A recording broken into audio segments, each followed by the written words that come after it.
어서왕. 최근에 전 세계에서 화제가 되고 있는 소식들을 어서 빨리 알려드리는 어서왕입니다. 첫 번째 뉴스는 한국 가전업체에게 뒤처졌던 일본 소니가 최근 미국 TV 시장에서 선전하고 있는데 경쟁업체인 LG가 뒤에서 웃고 있다는 소식입니다. 일본 소니가 북미 프리미엄 TV 시장에서 삼성전자와 LG전자를 제치고 소비자 평가 1위를 차지했습니다. 지난 23일 미국 유력 소비자 전문 매체 컨슈머 리포트가 최근 공개한 60인치형 이상 대형 TV 성능 평가에서 소니의 OLED TV 2개 모델이 1위를 기록한 것인데요. LG전자 OLED TV 3개 제품은 각각 1점 차, 2점 차로 2위와 3위를 기록했습니다. LG전자는 오랫동안 판매율 1위를 유지하면서 성능 평가에서는 소니에 앞서 있었는데 이번에 소니가 앞지르면서 놀라움을 주었습니다. 하지만 LG는 우려하기는커녕 웃고 있는 상황이 벌어지고 있는데요. 소니의 OLED TV는 LG 디스플레이로부터 패널을 공급받기 때문입니다. 현재 전 세계에서 TV용 대형 OLED 패널을 양산하는 업체는 LG 디스플레이가 유일한 상황입니다. LG전자와 똑같은 OLED TV용 패널을 사용하는 소니가 북미 시장에서 좋은 평가를 받은 것은 LG 디스플레이가 공급한 CSO, 즉 시네마틱 사운드 OLED 기능 덕분으로 알려졌습니다. LG전자는 622L의 원조라는 문구를 앞세워 일본 프리미엄 TV 시장도 공략해왔습니다. 이번에 LG는 소니의 프리미엄 TV 성능 왕자 자리를 내줬지만 글로벌 OLED TV 시장 확대라는 큰 틀에서 긍정적인 면도 있다고 평가받고 있습니다. 최근 글로벌 시장에서는 프리미엄 TV 주도권을 두고 LG와 삼성이 치열한 경쟁을 벌이고 있는데요. LG 디스플레이가 소니 TV의 선전을 계기로 대형 OLED 패널 기술력을 다시 한번 과시하고 있다고 말하고 있습니다. 업계 한 관계자는 최근 중국의 샤오미가 세계 최초로 선보인 투명 OLED TV에도 LG 디스플레이 패널이 탑재됐다며 CSO와 투명 OLED 등 최신 디스플레이 기술의 대중화가 다가오고 있다고 말했습니다. 한때 전세계 가전시장을 주름잡던 소니는 이제 LG의 OLED 패널로 TV를 만들며 주도권을 한국에게 완전히 빼앗긴 모습을 보여주고 있습니다. OLED는 원래 일본이 개발에 앞서 있었지만 한국의 기업들이 먼저 상용화에 성공하면서 상황이 역전된 것입니다. 게다가 소니는 과거 너무나도 중요한 기술을 한국에게 내주고 후회할 수밖에 없는 상황이 벌어지고 있습니다. 소니는 과거 TV 화질을 높이기 위해 10억 달러, 하나로 약 1조 2천억 원을 투자해 디지털 엑스레이 기술을 개발했습니다. 하지만 2010년 회사 경영에서 어려움을 겪으면서 프로젝트를 중단했습니다. 당시 소니는 기술은 좋은데 이걸로 뭘 해야 될지 모르겠다며 고민하고 있었습니다. 이때 한국의 작은 기업 나녹스는 이 기술을 인수해 TV에서 엑스레이용으로 바꾸는 데 성공했습니다. 나녹스는 반도체를 이용해 X선을 만들어내는 디지털 엑스레이 기술을 개발했습니다. 손톱 많은 실리콘 반도체 속에 있는 1억여 개의 나노 전자 방출기를 디지털 신호로 제어해 순간적으로 전자를 생성하고 X선으로 전환해 촬영하는 기술입니다. 디지털 엑스레이는 기존 진공관 방식의 엑스레이에 비해 촬영 속도는 30배 빠르고 방사선 노출 시간은 30분의 1로 줄어들고 촬영 비용은 10%에 불과했습니다.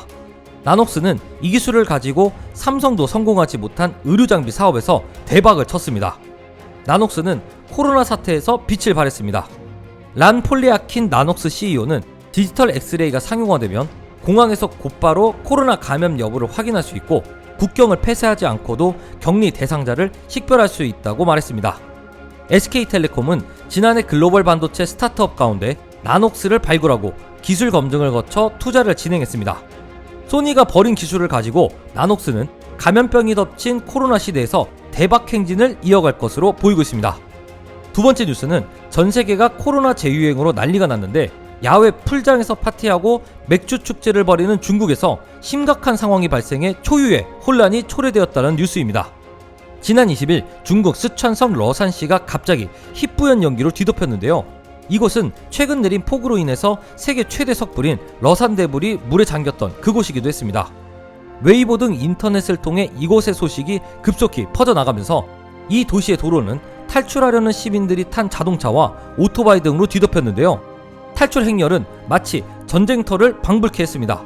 이곳이 연기로 뒤덮이고 주민들이 필사의 탈출을 감행할 정도로 놀라게 만든 것은 다름 아닌 중국 쓰촨성의 한 화학 공장에서 염화수소가 유출되었기 때문이었습니다.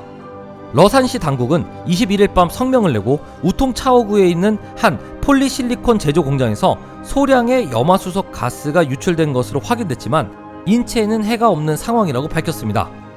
시 당국은 공장의 가스 배출 처리 시설에 물과 전기 공급이 차단되는 고장이 일어나면서 염화수소 누출 사고가 난 것으로 조사됐다고 덧붙였습니다. 염화수소는 자극적 냄새가 나는 기체로 물에 녹으면 염산이 되는데요.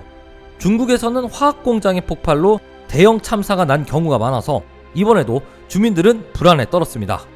중국은 작년 3월에도 장쑤성 예청시에서 대형 폭발 사고가 나서 78명이 숨지고 600여 명이 다친 적이 있었습니다.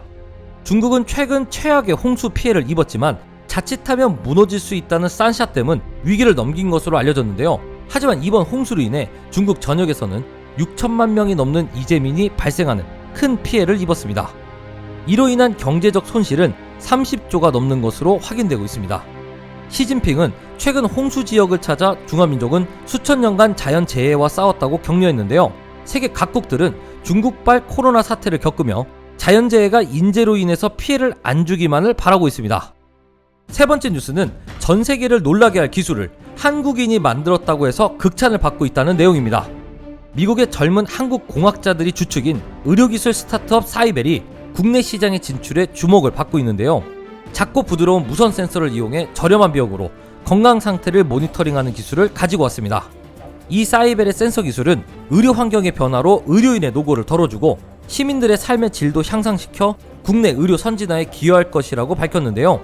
사이벨은 실리콘 소재의 부드럽고 잘 휘어지는 패치를 이용해 체온과 심장 박동수, 호흡수, 혈압, 혈중 산소 포화도 등 핵심 건강 정보를 실시간으로 모니터링할 수 있는 무선 센서를 개발해 2019년 국제학술지 사이언스에 발표하기도 했습니다.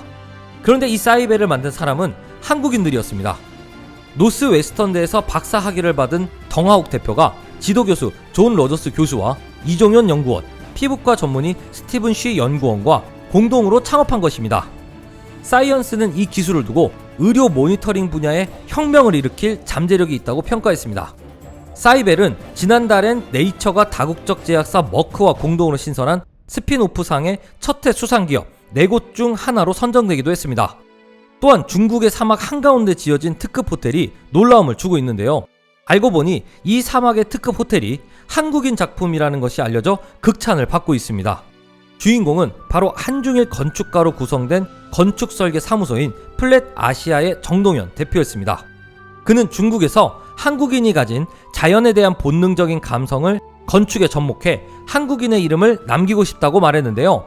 정동현 대표는 독일 디자인 어워드 위너상, 이탈리아 A 디자인 어워드 은상, 중국 띠찬 디자인 어워드 금상, 중국 건축학회 건축 창작상, 독일 아이코닉 어워드 베스트 오브 베스트상, 한국 건축가협회 선정 100인의 건축가 등 셀 수가 없을 정도로 상을 휩쓸어 오며 세계적인 건축가로 인정받고 있습니다.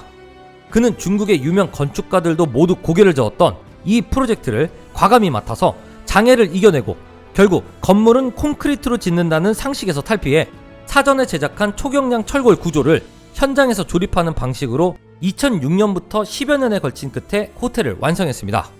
이 리조트 호텔은 400개의 객실에 실내외 수영장과 공연장까지 갖춘 마치 사막 한가운데 오아시스를 연상시켜 중국인들이 열광을 하고 있습니다. 정동현 대표는 한양대 석사 과정을 거쳐 도쿄대에서 건축으로 박사 학위를 땄습니다. 일본 문부성의 장학생으로 도쿄대에 가서 세계적인 건축가 안도 다다오의 제자이자 이소자키 아라타 밑에서 일을 하면서 아시아의 거장들이 전 세계를 상대하며 건축 설계를 하는 방식을 배웠습니다. 그는 일본에서 안정된 생활을 벌이고 중국에서 새로운 도전을 했는데요. 정동현 대표는 중국에서 아시아의 현대 건축을 찾아야겠다는 사명을 가지면서 한국의 DNA가 자신을 만들었다고 했습니다. 그는 한국은 지형이 복잡하고 다양해 선조들이 자연과 융화되도록 짓는 건축 스타일을 가지고 있는데 이런 자연에 대한 이해도나 감성이 자신의 한국인 DNA에 내장되어 있어 경쟁력으로 작용하고 있다고 했습니다. 정동현 대표는 특급 사막 호텔에서도 그 DNA를 유감없이 보여주며 중국 내에서 수없이 러브콜을 받고 있습니다. 지금까지 어서왕이었습니다.